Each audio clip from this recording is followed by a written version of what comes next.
नमस्ते। आज दर्द भरी कहानी है और शिल्पा की जुबानी है। यदि मेरे इस दर्द को आप समझ पाएं तो कृपया कमेंट करके ज़रूर बताइएगा, पर यह सत्य घटना पर आधारित ये दर्द है। आज हमारी जैसा कि आप समझते होंगे, नहीं समझते तो मैं अपने बारे में एक छोटा सा इंट्रोडक्शन देती हूँ कि मैं क्लाइमेट चेंज वर्कर हूँ, रिसर्चर हूँ इनफैक्ट, और मैं मैनग्रोव इकोसिस्टम पे काम करती हूँ और भी अदर एस्पेक्ट्स मैंडेट पे काम करती हूँ। पर प्रॉब्लम ये थी कि आज हमारी मीटिंग थी। आज मेरा नंबर तो उस मीटिंग में आया नहीं, बट क्या हुआ कि हमारे ही साथ के जो कोलीग्स गए थे वो अंदर से बहुत ही ज़्यादा फ्रस्ट्रेटेड आ रहे थे। प्रश्न बस इस बात का था और दर्द उन सब का एक ही था कि अंदर बैठे एक्सपर्ट्स ये पूछ रहे थे कि आप ये जो काम कर रहे हैं इससे समाज को क्या मिलेगा, इससे आप क्या नया कर रहे हैं। इस तरह के भिन्न भिन्न प्रकार के प्रश्न उनके जहन में आ रहे थे। बात बस इतनी सी थी कि ये जो प्रॉब्लम चल रही थी ये बड़ी दिक्कतदायी थी। अब ये जो दिक्कत हो रही थी, जब बाहर आए तो मेरा नंबर आते आते रह गया, मेरा कल है। बट रास्ते भर में ड्राइविंग करते हुए एक चीज़ सोच रही थी, कहीं ना कहीं वो बात सही तो कह रहे हैं पर मुझे और लगा है। मेरे जहन में पता है क्या आ रहा था, हम यहाँ पर क्लाइमेट चेंज की बात कर रहे हैं, एक्सपर्ट्स भी अपना पूरा दायित्व तो निभा रहे हैं क्योंकि उन्हें हमारे वर्क को एक्सेस करना है, हमें बताना है कि क्या करना चाहिए क्या नहीं करना चाहिए। वो भी अपनी जगह सही है, हम भी अपनी जगह सही है, पर पूरे मुहिम में रास्ते भर में ये सोचती आई, उफ, हम तो इतनी बातें सोच रहे हैं, मेरे प्यारे डोनाल्ड ट्रंप अंकल ये क्या सोचते होंगे। आप सभी जान रहे हैं कि कुछ लास्ट फ्यू वीक्स में जिस तरह से US Israel war on Iran चल रहा है, ये जियोपॉलिटिकल मुद्दा है, बट कहीं ना कहीं ये क्लाइमेट चेंज वर्कर से भी संबंधित है। आप बताइए कि हम लोग क्लाइमेट चेंज की बात करते हैं, पूरे टाइम क्लाइमेट चेंज की बात करते हैं, और साथ ही साथ हर कंट्रीज़ के जो गवर्नमेंट्स होती है करोड़्स ऑफ फंड्स भी इसमें लगाती है कि हम कैसे क्लाइमेट क्राइसिस और क्लाइमेट मिटिगेशंस इस तरह के एजेंडाज और इश्यूज़ पर काम करें, और वो हम करते भी हैं। और मेरे जैसे कई रिसर्चर्स होंगे, अलग अलग ऑर्गेनाइजेशन से रिलेटेड होंगे, एनजीओज़ के होंगे, पॉलिसी मेकर्स हैं, बहुत सारी चीज़ें हैं और लेवल पे होता है। पर बात इस बात की नहीं है। मैं ये सोच रही थी कि इतना हम क्लाइमेट चेंज करते हैं, माननीय प्रधानमंत्री मोदी जी से तो ये बात मैं रखने से रही क्योंकि मुझे कोई उनसे अपॉइंटमेंट दिलाने से रहा, मैं उनसे मिलना इस जन्म में पॉसिबल है कि नहीं है। दूसरा, मेरे डोनाल्ड ट्रंप अंकल, ये तो इतने इनोसेंट हैं कि वो तो अपने आगे किसी की बात मानते तक नहीं हैं। आपको मालूम है कि लास्ट 14 दिन में 21 मार्च तक की जो अपडेट है, near about 5 million tons of carbon dioxide emission हो चुका है। और साथ ही साथ ये कार्बन डाइऑक्साइड की अकेले बात नहीं है महाराज, इसके साथ ग्रीन हाउस गैसेस भी निकल रही हैं। अब आप बताइए कि आप हम जैसे रिसर्चर्स क्या कर लेंगे। आपको मालूम है कि ये जो वार चल रहा है, जहाँ पर ऑयल, इकोनॉमी, सिक्योरिटी, एनर्जीज पे फोकस किया जा रहा है, वहीं पर सस्टेनेबिलिटी नाम की जो एक वर्ड होता है, जो कि हम कहते हैं हमें प्रोग्रेस करना है, डेवलपमेंट करना है, बट विद सस्टेनेबल। मेरे मन में ये प्रश्न आया, ये सब मेरे ही दिमाग की उपज अभी चल रही है या फ्रस्ट्रेशन में कि आज मेरा प्रेजेंटेशन नहीं हुआ है और जो मेरे साथ के कलीग आ रहे थे इतने फ्रस्ट्रेटेड आ रहे थे अंदर से निकल के, तो मुझे लगा शायद ये मेरे दिमाग की उपज है। पर मैंने ये सोचा कि there are so many international bodies और agencies like UNEP, UNDP and IPCC, इसका क्या, मेरे जहन में कुछ उत्तर कहीं से मिल नहीं रहा था। और आपको भी मालूम है कि जलवायु परिवर्तन की जो बात है शिल्पा के साथ, करता तो करता कौन। हाँ, पर इस फ्रस्ट्रेशन को मैं आपके साथ साझा कर रही हूँ, आप भी बताइएगा कमेंट में कितना मैं सही सोच रही हूँ कितना गलत। मुझे लगा ये एजेंसीज कर क्या रही हैं इस वार के दौरान, और मैं किससे पूछती, डोनाल्ड अंकल से कांटेक्ट नहीं, माननीय प्रधानमंत्री जी से पूछ नहीं सकते, तो आखिर करें क्या। मुझे आया आजकल जो कोई कुछ नहीं कर सकता, वो एक ही चीज़ कर सकती है और वो है एआई। देन आते से मैंने चैट जीपीटी का सहारा लिया और अपने फ्रस्ट्रेशन को रिलीज़ करने के लिए, और इतने सारा जो प्रश्न मेरे जहन में आ रहा था उसको पूछूं तो पूछूं किससे, तो मैंने चैट जीपीटी में पूछा कि आखिर ये हो सब क्या रहा है, ये एजेंसीज करती क्या है, यू नो। मेरे दोस्त चैट जीपीटी ने क्या बोला। अब आप कहेंगे अब आप साइंटिस्ट हो के चैट जीपीटी का सहारा लेती हैं, एआई का सहारा लेती हैं, अरे करे तो करे क्या, किसका सहारा लें। फिर मैंने, सबसे इंटरेस्टिंग बात पता है, इतना ऑनेस्ट एआई है कि उसने बोला कि देखिए ये सारी इंटरनेशनल एजेंसीज कुछ नहीं कर सकती हैं, क्योंकि जियोपॉलिटिकल मुद्दों पर और ऐसे वार जहाँ पर सारे कंट्रीज़ के बड़े बड़े पॉलिटिशियंस कुछ नहीं बोल रहे हैं, वहाँ ये एजेंसीज करेंगी क्या। ये बात तो मुझे भी समझ में आई कि आखिर करेंगी क्या। फिर उसने बताया कि एक्चुअली ये सब जो चीज़ें होती हैं ऐसा नहीं कि वो चुप बैठे हैं, वो सोच रहे हैं, समझ रहे हैं और उसको डोनाल्ड अंकल तक समझाने का प्रयास कर रहे हैं, क्योंकि वो एडवाइजरी बॉडीज़ होती है, वो कोई ऐसा पॉलिटिकल इश्यूज़ पर काम करने वाली बॉडीज़ या एजेंसीज तो है नहीं। तो बात तो मुझे भी समझ में आई कि बात तो भाई सही है। पर फिर बात बताए कहाँ तक आई। मैंने और पूछा कि एक बात बताइए तो ये सोचती क्या है।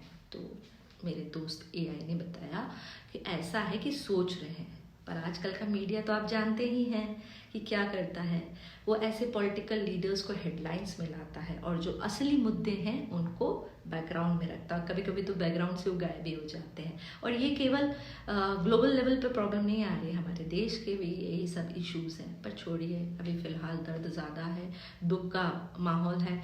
और as a climate change researcher मेरे जहन में जो क्वेश्चंस आ रहे थे, अभी भी वो क्वेश्चंस ख़त्म नहीं हुए हैं। आखिर ये जो मैंने द गार्जियन का जो रिपोर्ट है कि नियर अबाउट अभी तक 21 मार्च, जो कि 14 दिन लगभग हो रहे हैं ऑलमोस्ट, उसमें 5 million tons of carbon dioxide release हुआ है along with other green house gases. Can you understand what does it mean. और साथ ही साथ आपको क्या लग रहा है, जो रिफाइनरीज और ऑयल जहाँ पर ऑयल ऑलरेडी है उन एरियाज में यदि ये जो मिसाइल्स, बॉम्बिंग, ये सब हो रहा है, इससे क्या हो रहा होगा महाराज।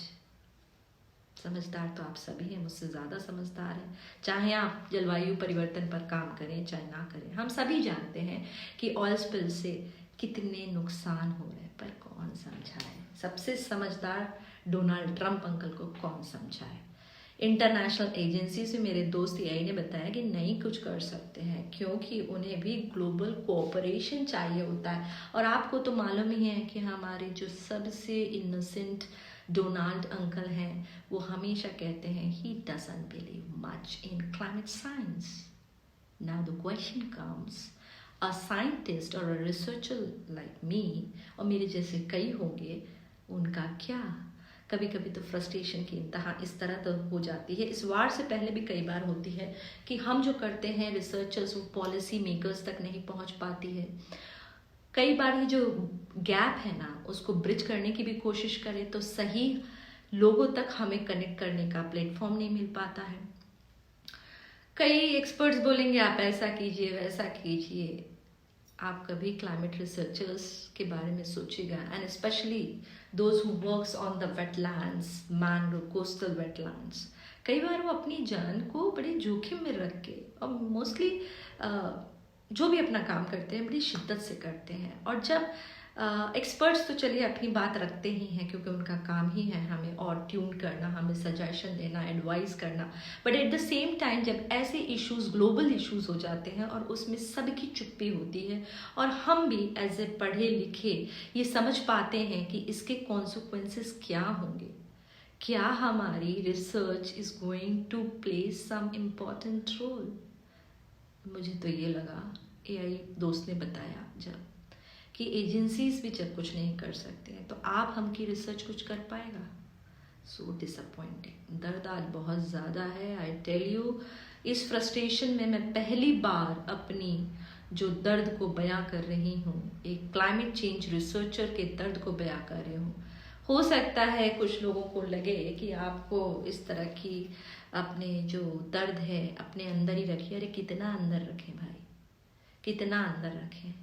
कोई तो होगा ऐसा जो मेरी आवाज़ सुनेगा, मुझे सजेस्ट करेगा, वो भी इस दर्द से हो सकता है जूझ रहा हो। पर उसको भी सहारे की ज़रूरत हो, उसको भी साथ की ज़रूरत हो।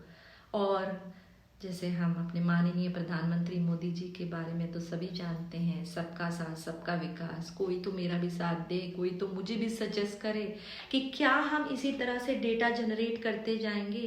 करोड्स ऑफ फंड्स चाहे हमारी गवर्नमेंट का हो चाहे दूसरी गवर्नमेंट्स का हो, पर ये पॉलिटिशियन जियोपॉलिटिक्स के चलते सब बर्बाद हो जाता है क्या? ये बहुत क्वेश्चन है, बहुत बड़ा क्वेश्चन है, जिसको थोड़ा बहुत तो मेरे दोस्त एआई ने समझाया, मुझको थोड़ी तसल्ली मिली। बट मुझे लगा कि आप लोगों से भी साझा करें। हो सकता है कि आप में से कोई ऐसा हो जो कि इस दर्द से जूझ रहा हो, और हम आपके पास कोई ऐसा सल्यूशन मिले। देखिए, वार कब ख़त्म होगा ये तो किसी को नहीं मालूम है। इनफैक्ट हमारे इनोसेंट डोनाल्ड ट्रंप अंकल को भी नहीं मालूम है कि ये वार कब ख़त्म होने जा रहा है। फिर मोदी जी को तो छोड़ दीजिए, कुछ पता होगा। बट एक चीज़ तो मुझे आपको 105% पता है कि ये जो प्रॉब्लम हो रही है, इससे हमारा जो जलवायु परिवर्तन है बहुत तेजी से ट्रिगर होने जा रहा है, और हो रहा है और हो चुका है। तो आखिर करें क्या? पर आज के लिए मुझे ऐसा लगता है इतनी ही बातें ठीक है, क्योंकि आज जैसा मेरा सर दर्द होता गया, मतलब throughout my driving, and I was puzzled, and I was unable to understand what to say, what to think and what to do in future. देखिए, ये पॉलिटिशियंस, आप, हमारे पास तो सत्ता है नहीं, हमारे पास तो अपने अपने काम है, अपने अपने दायित्व हैं। चाहे मेरे पास एज अ रिसर्चर का दायित्व हो, आपके पास आपके दायित्व होंगे, पर कहीं ना कहीं इस पृथ्वी में हमारी मदर प्लानट और मदर अर्थ इसमें तो रहना ही है आप हमको। पर हम जिएंगे तो जिए कैसे? ये गाने की लाइन याद आती है, जिए तो जिए कैसे।